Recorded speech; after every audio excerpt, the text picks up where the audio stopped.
माननीय राष्ट्रपति जी, और अब आपसे विनम्र अनुरोध है कि आज के इस विशेष अवसर पर आप पूरे राष्ट्र के साथ उद्घोषिका का वाचन करें।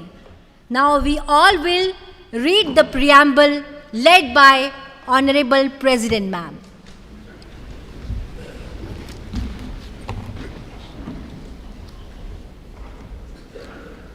हम भारत के लोग भारत को एक संपूर्ण प्रभुत्व संपन्न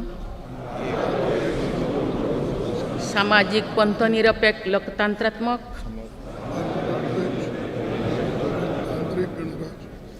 गणराज्य बनाने के लिए तथा उसके समस्त नागरिकों को सामाजिक, आर्थिक और राजनैतिक न्याय, विचार, अभिव्यक्ति, विश्वास, धर्म और उपासना की स्वतंत्रता, प्रतिष्ठा और अवसर की समता प्राप्त कराने के लिए तथा उन सब में व्यक्ति की गरिमा और राष्ट्र की एकता और अखंडता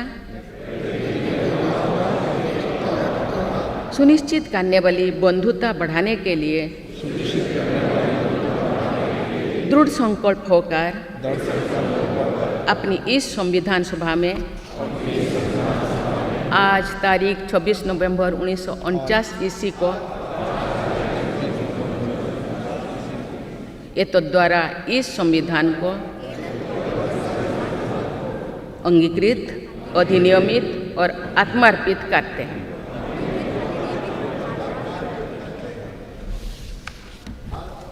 भारत माता की जय।